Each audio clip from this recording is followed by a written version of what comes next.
Hey, Tally, are you done in Torghast yet? You've been playing for seriously 12 hours. Done? I'm only just getting started. Check out my awesome armor set. Oh, wow. Is that from Torghast?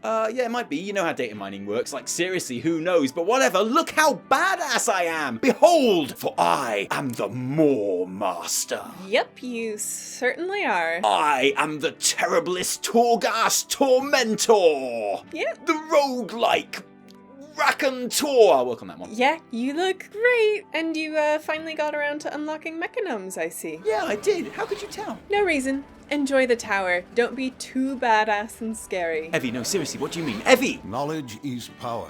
Hello Internet, Taliesin here, and welcome to another episode of the Wekly Reset, Taliesin and Evitel's wondrous wisdom show, in another week that has seen Shadowlands feel that little bit closer and a whole lot more real, as the alpha was updated with, yes, the usual secrets and models and other knickknacks, but also our first hands-on experience with one of the tentpole features of the expansion, Torghast, Tower of the Damned, which we have spent the last couple of days playing exhaustively and which we are now ready to talk about in depth, both in the state it is now and how it's likely to be when it goes live, the latter being informed by our own genius big brains, but also by Towellie's interview with senior game designer Paul Kubit. That's right, we're going to be telling you exactly why Torghast is as good as everyone says it is, and it really is good, fair play, this is really good, and exactly how Blizzard are going to totally ruin all that fun in time for the next expansion.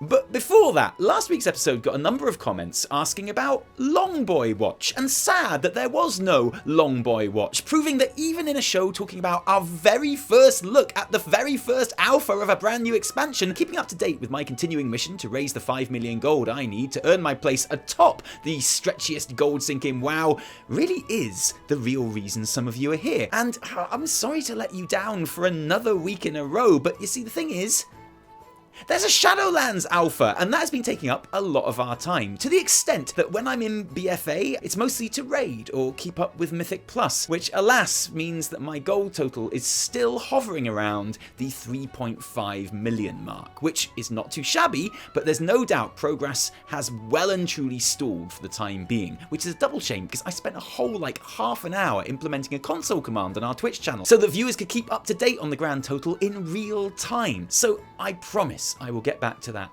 very soon. It's exciting, I know. Now, what was I talking about? Oh yes, Torghast! There were other interesting additions to the Shadowlands alpha this week, which Evie will explore in full spoiler bot glory in just a little bit, but there's no doubt about the main event. Torghast, the Tower of the Damned, the never-ending roguelike dungeon which is the centerpiece of the endgame Shadowlands zone, the Maw. Infinite floors of procedurally generated corridors and rooms full of baddies to kill, temporary abilities to buff up on, souls to save, and legendary components to acquire, which is the main reason that you're there in the first place, to get the materials you need to craft your Shadowlands legendary items, complete with the stats and effects that you decide on. And as a major new repeatable content feature at the heart of a new expansion, there's a lot riding on it. Would this be a Mythic Plus or Mage Tower type triumph? Or by the end of Shadowlands, will we be talking about Torghast in the same terms that we discuss or lament island expeditions and warfronts now? Well, this week's first foray into the tower gave us our first clues. And to begin with, I'm going to tell you exactly why it's so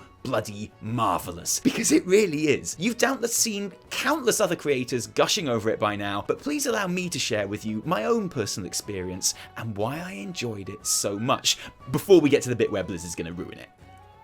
So at the moment, you enter Torghast via an NPC in Bastion, a pretty common device in any alpha or PTR for ease of testing. In the game proper, of course, entry to Torghast is gained via the Maw, and more on that later. The entry hall is also a placeholder, asking you to pick from one of two questing scenarios in the tower, Scotus Halls and the Fracture Chambers, which I think follow a set non-algorithmic design and map, and are almost certainly introductory tutorial things that span just 6 floors, get you used to Anima powers and Phantasma, and end with a boss fight and some loot. I think there's another purpose to these scenarios too, aside from one-off tutorials, but more on that later. The reason we're all really here, though, is the other option on the placeholder menu, the Twisting Corridors, which is the endless, procedurally generated, as Blizz intended version of this gameplay mode. Currently selectable in Easy, where you start from floor 1, Normal, where you begin at floor 13, and Heroic, which chucks you straight into the very, very deep end at level 25,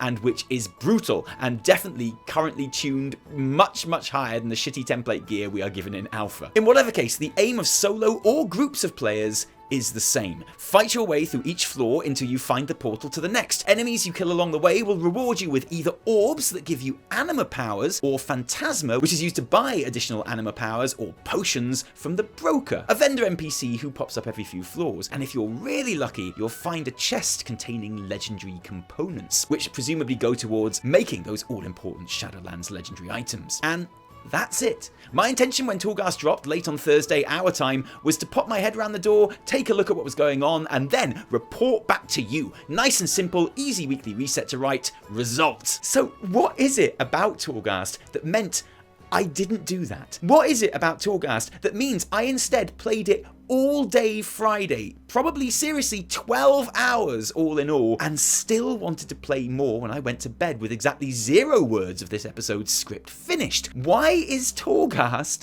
so good? First of all, the obvious. It's fun just to do nothing but kill baddies. In its purest form, Torghast is actually incredibly simple and almost mindless. You're just blasting shit, and blasting shit is really fun, especially in a group. And guys, I know lots of you who haven't had a chance to try this out yourselves yet are probably thinking, well, I mean, you know, I like doing stuff solo. That's just how I roll. That's how I like it. And that's a feeling I can totally understand. But I'm going to flat out say this to you now, okay? Torghast is so much more fun in a group. Please, at least try it that way, okay? I'm going to take your silence as a promise that you will. And you might also be thinking, but Taliesin, I spend the majority of my time in WoW just blasting shit, and I agree, it feels pretty good. But why is it more fun in this tower thing? And there is a few reasons. One, you have the random nature of the layout, which really does go a long way to making everything more interesting. The environmental assets are stunning and surprisingly varied, considering they're all essentially variations on spiky badness in the spiky bad man's castle of bad spikes. Clever combinations of winding corridors that open out into giant halls with an assortment of different traps and levers, and often with multiple levels per floor. And yeah, so in the 12 hours that I put into Torghast, I did start recognizing some of the same rooms and features pop up, but even towards the end of my session, I was still coming across things that I was seeing for the first time. Amazing outside areas that just out of nowhere have a totally different aesthetic, or the glorious, stupid, broken, random portal platform room. It's basically just like 15 platforms with various rewards and enemies on them connected by portals, but the genius is that the portals are absolutely, totally random. So yeah, you might get taken to the other side to progress to the next floor, or you might get taken back to the start, or you might just be hopping around the different platforms for 10 minutes like Dr. Sam Beckett in Quantum Leap, hoping that each time the next leap will be the leap home. But that's not even the real genius of the stupid broken random portal platform room. The real genius is that you and the other members of your group will each have their own random path through the portals. It splits you up. It's so stupid and dumb, and I love it, and please don't change it. Thank you, Blizz. And you might well be thinking now that broken random portal platform room, which I only saw once in my entire session, by the way, is something that could never work in, say, Mythic Plus or Horrific Visions, because the timer that you're trying to beat in those gameplay modes would turn the entire experience of portaling to random platforms into one frustrating massive QQ session. And you'd be right, because this is another great thing about Torghast: the lack of a timer, which gives players a chance to explore and do things in their own time, and which enables things like the glorious broken random portal platform room. It really does give an old school RPG dungeony vibe, which I really appreciate, even if it means play sessions are really long. The normal run that I did in a group of 3, so from floor 13 to floor 24, lasted over 2 hours, which is a major time investment. And you might be thinking, but Taliesin, how can 2 2 hours in one instance where there's not really anything to do but mindlessly blast shit and sometimes CC shit before blasting it possibly be as fun as you make out? And that's another good question. You are full of good questions today. And the answer is Anima powers. These are major upgrades to your stats or abilities, or just as often, whole new abilities in of themselves, which are collected from the big red orbs that I was telling you about earlier. A lot of these are class specific too, which is why the tower is currently only playable as Priest, Mage, Warlock, or Demon Hunter. Those are the only classes done so far. And the thing about the Anima powers is, they're absolutely nuts. These powers are madder than a box of frogs that all have mad cow disease and have watched nothing but InfoWars for the last year. This is some stupid, overpowered shit right here, okay? Like the awesome Mega Jump, which is my favourite ability in any game ever. I played on Priest the whole time, and there was standard expected stuff like stamina buffs, or crit or haste increases, to things like extra shadow damage, to things like my dots lasting longer, or certain abilities causing my dots to do all their damage at once, both of which worked quite well, as you can imagine, with that power that healed my party every time one of my dots expired on an enemy. And creating these one-off synergies and builds as you go through the run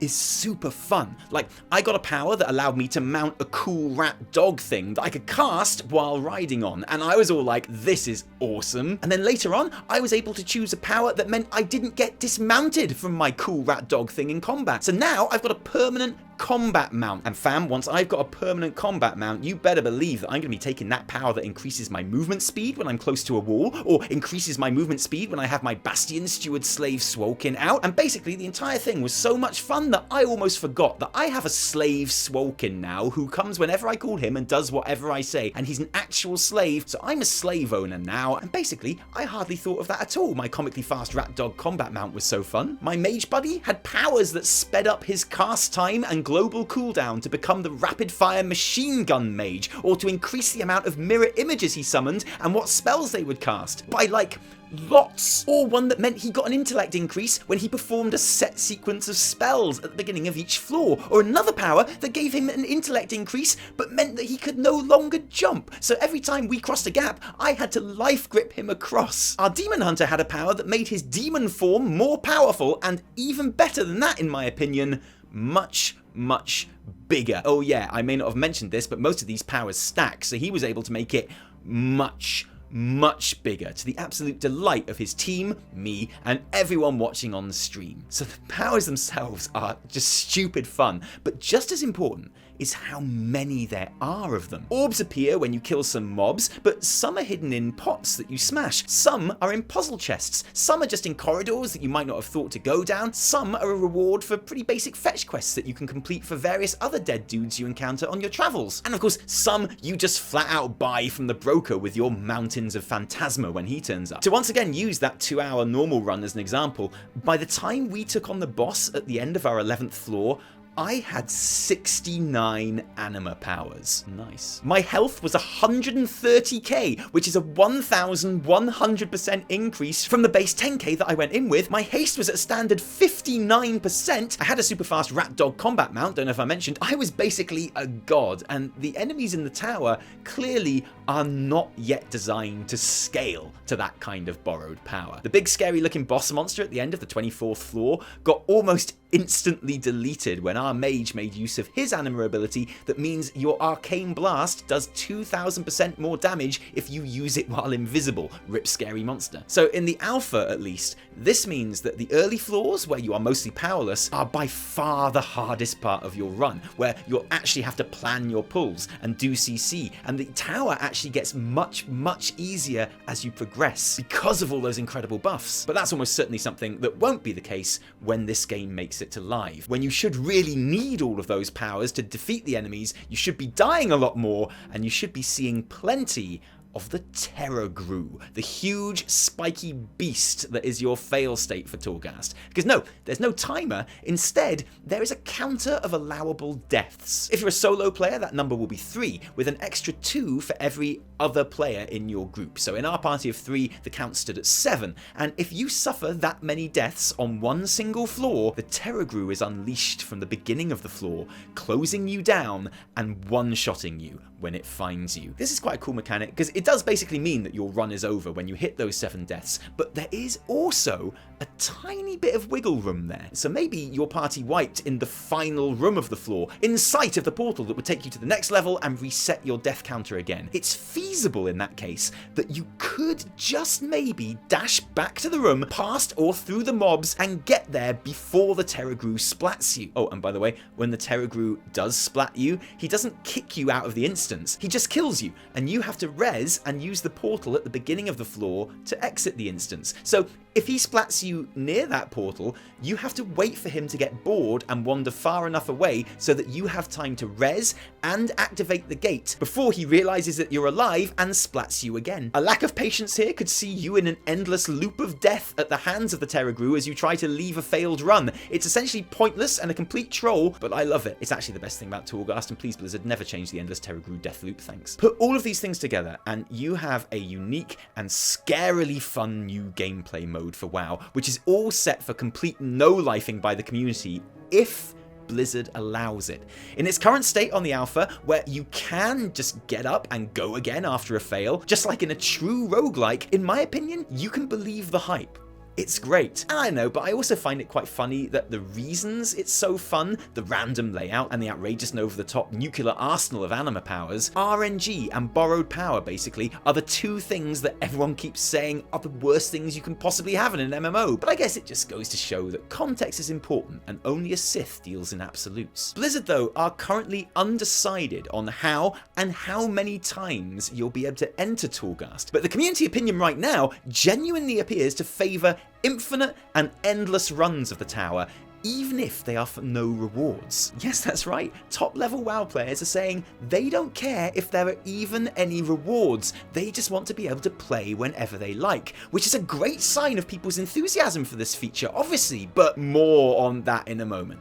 A couple of quick other observations while we're here though. All of our characters on the alpha are scaled up to Shadowlands' new max level 60 to play the tower, because of course they are, because the Moor is a max level area, so Torghast is a max level party. But of course my character was really only level 50, and I was receiving XP from the enemies that I killed in there, and in fact did level up in real terms a couple of times. This makes me think that perhaps after being unlocked for the first time on your main at max level, alts may be able to use Torghast to level through from level 50 to 60, in much the same way that alts can level purely through island expeditions in BFA. And I genuinely hope this turns out to be the case, because Torghast would be an amazingly fun way to level alts. Blizz have already said that other features of Shadowlands, which first time round can only be unlocked at max level, like permanently choosing and progressing your covenant, can be done on alts from the start, so it certainly wouldn't go against the expansion's established pattern. The other observation is these 2 tutorial quests that I mentioned at the start, because I'm not sure they are just tutorials, you know. The Fracture Chambers is by far the more enjoyable of the 2, because you rescue other souls from cages on your way through to create a giant dead army that fights alongside you as you go. But at the end of the dungeon, when you get to the final boss and almost freedom for all of your party, Custodian Thonar says, "No escape, no hope," and kills all of your new buddies, and one of them says, "We've done this before, this whole charade, to give us hope, only to dash it away," which suggests to me that this scenario is one that you're going to end up doing quite a bit. In fact, it makes me think that it might even be a weekly Torghast quest, because it seems to be setting up and explaining how you would be helping the same characters to almost escape every week before realizing they are trapped in a never-ending torture loop of being about to escape but denied at the last moment. Kind of like an existential description of my entire WoW career now I think about it. And that makes me think about how exactly rewards will work in Torghast, because the only thing you get in there right now which is of use outside the tower is the legendary components for creating those much anticipated crafted Shadowlands legendaries. Oh, and by the way, if some of these class-specific Anima power effects find their way onto the list of potential traits that you can add to those legendaries, well, that would be pretty wonderful, and fitting too, just saying. And it makes me think, you know, that there might be an optional weekly quest to go into either Fracture Chambers or Skuldus Halls, complete its set 6 floors and loot the legendary components at the end, and that weekly will be the most efficient single chunk of legendary components that it's possible to get in a week. Much like how completing your Island Expedition weekly quest is the single most efficient chunk of AP you can get in one go in BFA. And then the unlimited Twisting Corridors version of the tower have smaller and decreasing amounts of components to pick up on top of that. It's pure speculation, of course, but it's based on a reward pattern that we've grown pretty familiar with. And of course, you feel that those legendary component rewards will have to have a hard weekly cap at some point, because it's great to let people run Torghast forever if they want to, but no one should feel that they have to. We really don't want a repeat of the Island Expedition situation here, no matter how fun everyone might say Torghast is right now. Because remember when I said context is important? That applies to how fun Torghast turns out to be too. Because yeah, right now, the alpha version of being able to jump in and play it as a pure roguelike is great fun. But how much of that is because it's really new and fresh? How much of that feeling of freedom change when there are important rewards connected to it? Ironically, away from the context of World of Warcraft, it's really enjoyable. But in Shadowlands, it can't exist away from that context. It has to work alongside everything else. And how Blizz implements that will have a big say in how fun Torghast is actually allowed to be. Which brings us to Towellie's interview with senior game designer Paul Kubit on his stream on Friday. We're linking the Wowhead summary of the interview below, because I know what you're like. But I watched it live, and I really recommend that you do too. It's incredibly interesting, and Towelliee is a great host. And it was in this talk, and the hard truths about how Torghast will have to fit into WoW's reward structures, that we got, in my opinion, our first real buzzkill around Torghast. Kind of like how if you're a kid and you realise ice cream exists and you're like, holy shit, ice cream exists? Well damn, obviously I'm just going to eat ice cream for every meal from now on, I'm not an idiot. And yeah, your parents telling you that that's not actually possible because you'll die are being complete dicks. And screw those guys, screw your parents for ruining your ice cream nirvana, but unfortunately, they are right, no matter how much we hate to admit it. And Paul delivered a few of these "this is how we will ruin Torghast" moments here, as well as some nice surprises too. In fact, I think it's fair to say that WoW died and was triumphantly saved again as many times in this one interview as it has done in the whole of the last 15 years. And the most important parts for what we've been talking about are this. As far as those legendary components are concerned, it's still undecided how they will be rewarded in Torghast, although one thing the team are definitely aiming for is to make sure that you get more loot the higher you climb. The really good news is that right now, Paul thinks that the average player should be able to forge their first Shadowlands legendary around 2 weeks after unlocking Torghast. I think it's fair to say that's probably a little bit sooner than any of us would have expected, giving us a legendary to enter the first raid with, and you'd have to call that good news. Those legendaries, by the way, can be forged for every slot except trinkets and weapons, which, okay, makes sense with the way these things scale, but my awesome crafted weapon Taliesin's Law is still miles out of reach for yet another expansion, so I'm gonna have to call that bad news. More good news though, there will be even more different environments and features in Torghast when it goes live, so even more variety. Good news. As for those things that we literally just spent the last 10 minutes saying are great about Torghast, like the lack of a timer, there's going to be a soft timer on every floor, through forces spawning to be eventually unmanageable, mostly to keep Torghast runs at a manageable length, unlike our 2-hour run that could easily have gone on much, much longer, but also because, as Paul puts it, when there's no time pressure at all, then it actually really encourages very unenjoyable play, like at the extreme end, waiting for lust to cool down before every mob pull as things start to get more difficult, something you may scoff at and think is stupid, but which we've already seen some streamers doing. So okay, what about those Anima powers, which are so fun, not just because they're so stupid, but also how many of them there are? They're going to be less stupid and there will be less of them. Paul says maybe about 3 per floor. There will also be less phantasma dropping to buy stuff from the broker. And okay, I get it, and something I didn't mention before about how awesome the stupid amount of Anima powers is, but when you finish a run with 69 of the things, nice, and start a fresh Torghast, or even just go off and do some questing or something in the normal game with no Anima powers again, it feels absolutely absolutely horrible. I missed my super fast dog rat combat mounts. I missed my 59% haste. So yeah, okay, maybe there is a middle ground to find there. But maybe most damning of all to the ears of those who have spent the last 24 hours loudly proclaiming that they could basically play Torghast infinitely and forever, no, you won't be able to do that. It's more than likely that entries will be limited. And that's undecided, but maybe your Covenant will just give you a free entry or 2 or 3 per week. And you might also be able to get more by farming a currency or something from mobs in the Maw, which sounds familiar if you've played The Broken Shore or Visions of N'Zoth. Except, of course, farming you can do in the Maw is itself limited by the soft cap on the amount of time that you can spend there per day before the jailer banishes you. This is, and I'm not exaggerating, going to come as a hammer blow to lots of people right now. And although I can absolutely, totally see the logic of limiting people's entries into Torghast, I also kind of think, just let them do it as much as they like. Paul says that they don't want Torghast being all people do.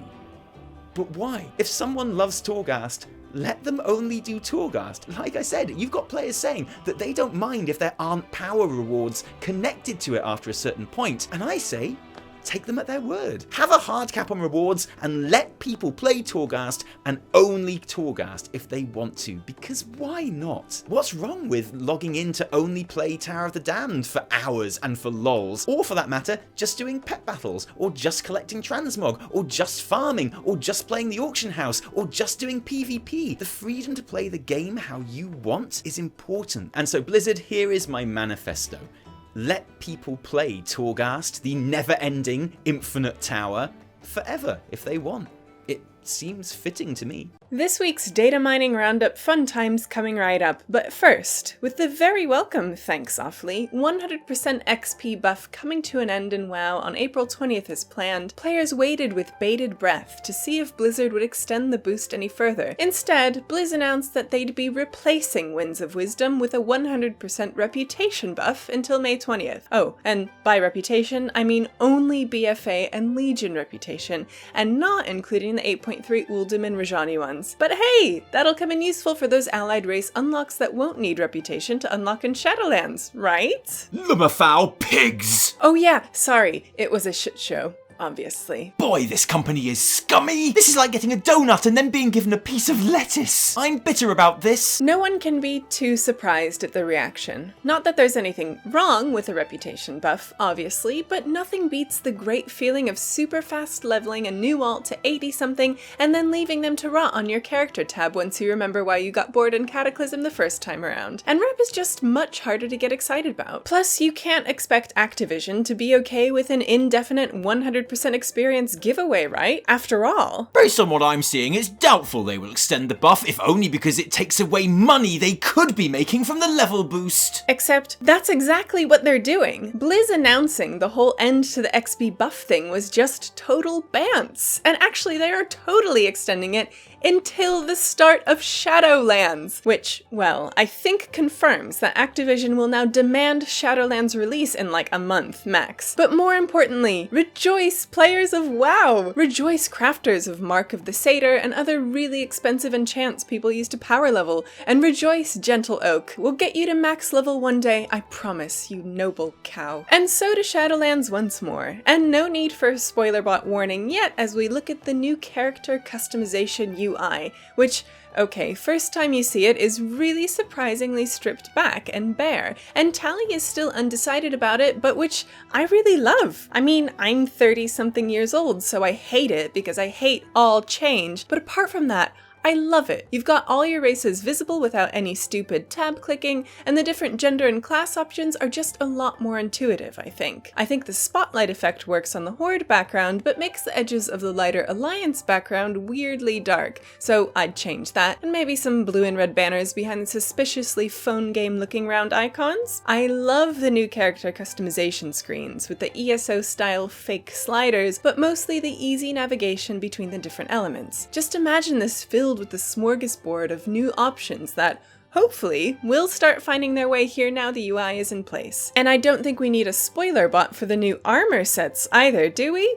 Okay, maybe just a blue bot then. And this is a special shout out to all my downtrodden male armor wearing buddies because, and you might want to sit down for this, we've got 2 new male sets to look at and they are both really good. First, the Kyrian set with a definite Swolkin influence. Like, this is what Swolkin would look like if they didn't skip leg day, right? So that's cool. But then there's the Castle Nathria raid set, which is, okay, there's no helmet yet, but judging by the icon set, I'm going to go ahead and say the helmet looks like this. It looks totally baller. It somehow manages to work for both Shaman and Hunter, and I think we can all agree the days of male wearers getting shit on may officially be over, which I can only imagine is a mistake on Blizzard's part. So basically, I'm going to stop talking about it now in case Ian sees this and orders the designers to make it bad again. There's some cool new weapon models in the data this week too, like this updated, much more detailed Dreamcatcher Ardenweald staff and proper Ghostbusters goggles,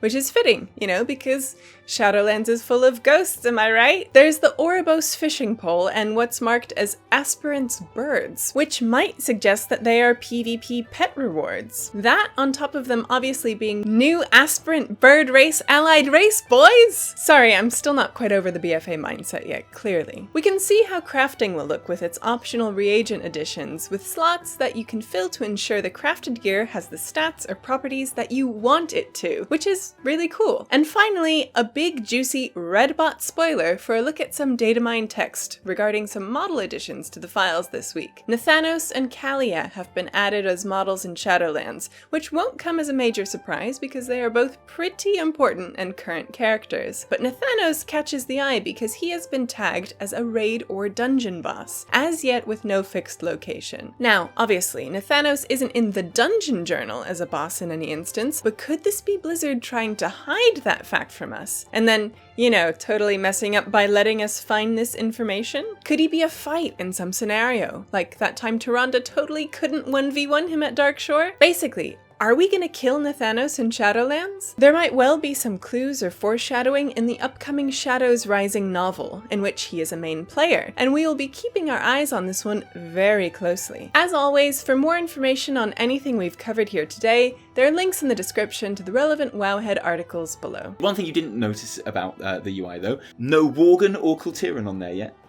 Because I was like counting them, I was like, wait, the Horde have got 2 extra races that the Alliance don't have? I've never noticed that before. And the Kultirans aren't on there, and the Worgen aren't on there, as yet, obviously. Oh. So either they just haven't got around to putting them there because it's the alpha, or Blizzard is on a mission to wipe out every race that has a British accent. It's possible. It's clearly got something against British accents, and it's like, no more. Here, we draw the line. What about Void Elves? Do they have British accents? They do, don't they? I wouldn't know because they're an abomination against God, and I wouldn't even. I mean, I don't know what the dudes sound like because I never played dudes. It would be funny if the girls... Why would they have English accents? They're just blood elves that went purple. They're sexy. But they didn't have English accents like 5 minutes ago, and then like they accept the void and they turn English. That makes no sense. Okay, maybe so I'm just, maybe I'm just confusing. No, I believe maybe I'm you. just confusing like sultry tone You've got me confused, and British Mark. accent. Oh my god! The quarantine. It's really getting to me. I can't. Have they got British accents? And why? Why have they got? I've never thought of this before. I think it's like one of those fake British accents where they're like, ha ha ha ha. Do you think they're affecting it? Yeah. Do you think like the void is making them think they're posher than they are? So they're like Hyacinth Bouquet and trying to kind of like, it's a British cultural reference you wouldn't get. But wow, interesting. Yeah. Okay, I'm like really intrigued now. I mean, I'm just looking forward to checking after we record this. Yeah, me too. Now I can't, like, this is already more than I've ever thought about Void Elves, and you made that happen, and I dislike you for it. You haven't had a chance to play any Torghast yet, have you? No, I haven't. I wouldn't let you near the PC, that's why. No. Because I've just been chained to it. It's been brilliant. Yeah, with, I don't know what. Mouse. Keyboard. Sorry, I used to be an exclusive keyboard player. We've got to get you a higher chair because, like, it's no wonder you've been struggling. That would be a better height.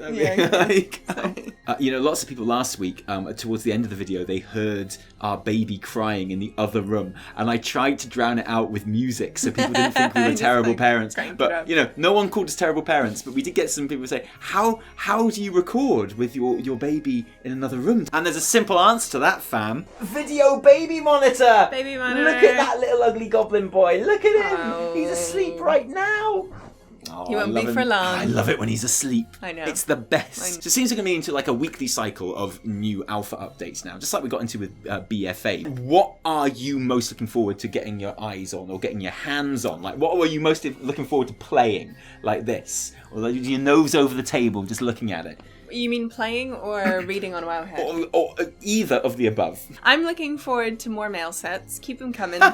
We had to like go back and revise the script as we were recording that bit because it was like, hey, shout out to all my male buddies. It was like, I'm not sure I like that sentence. Yeah. I'm going to walk that one back a little bit if that's okay. Next up, we're expecting Revendreth at some point in the very near future. I cannot which is wait. Apparently the largest zone. It's the final one in the storyline. There's a lot going on there. Yeah. And obviously that will hopefully give us a look at the Revendreth like Covenant abilities and things like that. I'm excited to see this. Because now Torghast is out, and now we can see that however it actually gets put in the game, like as a bare principle, it works and it's super fun.